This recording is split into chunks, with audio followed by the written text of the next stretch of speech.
ఈరోజు దేవుని వాగ్దానము.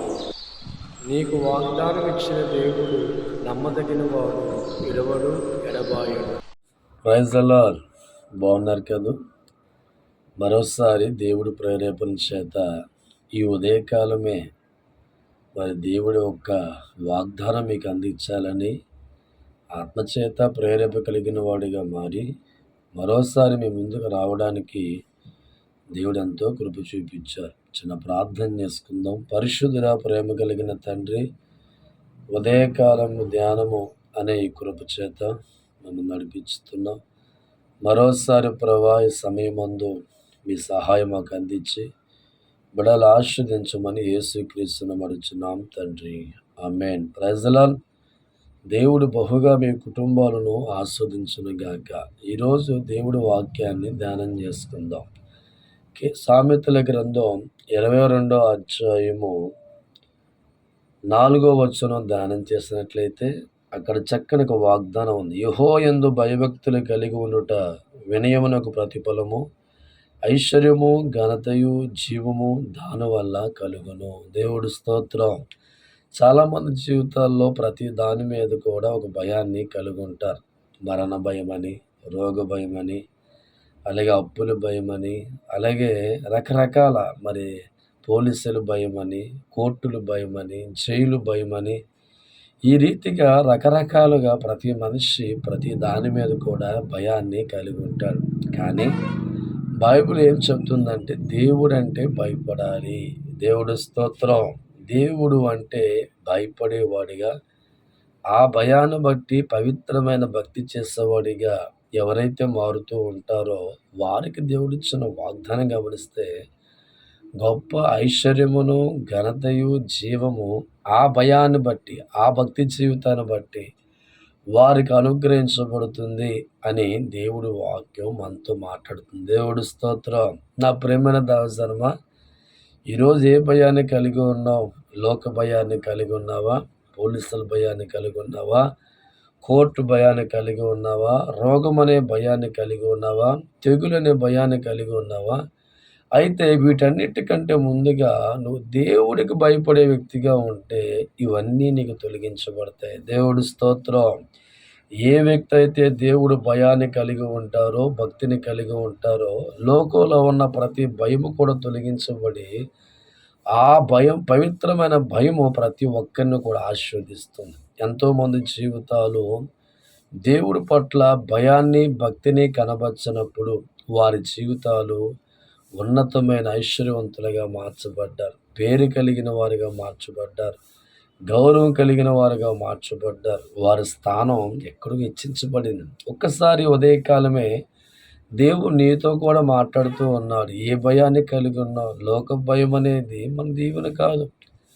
దేవుడి భయం అనేది మన జీవితానికి ఆస్వాదకరమైనది. అందుకే చూడండి, ఇక్కడ యేసేపు చిన్న వయసు నుంచే దేవుడు అంటే భయపడుతూ బ్రతికాడు. దేవుడు అంటే భక్తి జీవితంలో బ్రతికాడు. అందుకే యేసేపు జీవితాన్ని గమనిస్తూ ఉంటే ఐశ్వర్యంతో నింపాడు, ధనముతో నింపాడు, పేరుతో నింపాడు. తన జీవన యాత్రలో అనేక సంవత్సరాలు ఆయుష్కాలం ఇచ్చి దేవుడు నడిపించుకున్నాడు. దేవుడు స్తోత్రం. ఈరోజు నీ జీవితంలో కూడా ఒక గొప్పవాడిగా మారాలి అనుకుంటున్నావా? నాలో ఉన్న పేదరికం పోవాలి అనుకుంటున్నావా? నా స్థితి కూడా మార్చబడాలి అనుకుంటున్నావా? నేను ఉన్నతమైన స్థానంలో ఉండాలి అనుకుంటున్నావా? అయితే నీకు శుభవార్త.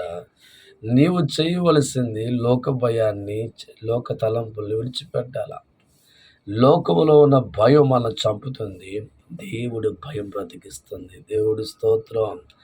చాలామంది జీవితాలు అన్నిటికీ భయపడుతూ ఉంటారు. పోలీసులకు కానీ, కోర్టులకు కానీ, రోగానికి కానీ, అప్పులకు కానీ, ఈ భయంతో వారి జీవితాలు వెళుతూ ఉంటారు. కానీ దేవుడి భయం వారికి ఉండదు. దేవుడి భక్తి వారికి ఉండదు. అందుకే వారు దేవుడు నమ్ముకున్న లోకంలో ఉన్న ప్రతిదానికి భయపడుతూ ఉంటారు. కనుక వారు దేవుడి చేత ఆశీర్వాదాలు చూడలేక, మేలు చూడలేక ఉంటారు. కానీ బైబిల్ అంటుంది మనిషి దేవుడికి భయపడాలి. దేవుడికి భయపడిన వాడు పవిత్రంగా ఉంటాడు. పవిత్రంగా ఉన్నవాడు దేవుడితో ఉంటాడు. దేవుడితో ఉన్నవాడు మందిరం దగ్గరగా ఉంటాడు. మందిరం దగ్గరగా ఉన్నవాడు వాక్యం దగ్గరగా ఉంటాడు. వాక్యం దగ్గరగా ఉన్నవాడు జ్ఞానం కలిగిన వాడిగా మార్చబడి ఆ పవిత్రమైన భక్తిని బట్టి, పవిత్రమైన ఆ యొక్క భయాన్ని బట్టి దేవుడి సన్నిధిలో దీవించబడుతూ ఉంటాడు. ఒక యేసేపు జీవితాన్ని ఏ రీతిగా దేవుడు దీవించాడో ఈ ఉదయకాలం ఈ మాటలు వింటున్న నీతో ప్రభు అంటున్నాడు, లోక భయాలన్నీ వదిలేసాయి. ఒక్క దేవుడి భయాన్ని కలిగి ఉంటే నువ్వు రోగంలో ఉండవు, అప్పుల్లో ఉండవు, బాధల్లో ఉండవు, కష్టాల్లో ఉండవు, కన్నీరు వంటి పరిస్థితుల్లో ఉండవు. కానీ భగవంతుడి చేత నువ్వు ఆస్వాదించబడతావు. దేవుని బట్టి గొప్పవారిగా మారిపోతావు. దేవుని బట్టి స్థితి మార్చబడుతుంది. ఆ స్థితి నీకు దేవుడు అనుగ్రహించిన గాక. దేవుడు వాగ్దానం నీకు అనుకూలంగా మారును గాక. ఇంకెందుకు ఆలస్యం? కళ్ళు మూసుకొని ప్రార్థన చేసుకుందాం. పరిశుద్ధుడా, ప్రేమ కలిగిన తండ్రి, మీకు వందనాలు తండ్రి. ఉదయకాల ధ్యానము అనే కార్యక్రమం మరోసారి మీ ఆత్మ ప్రేరేపణతో మాకు కలిగించారు. ఈరోజు ఎంతమంది ప్రార్థనలు ఏకీభవించి ఉన్నారో వారి జ్ఞాపకం చేసుకొని ప్రతి కష్టంలోంచి వారిని విడిపించండి, ప్రతి బాధల్లోంచి వారిని విడిపించండి తండ్రి.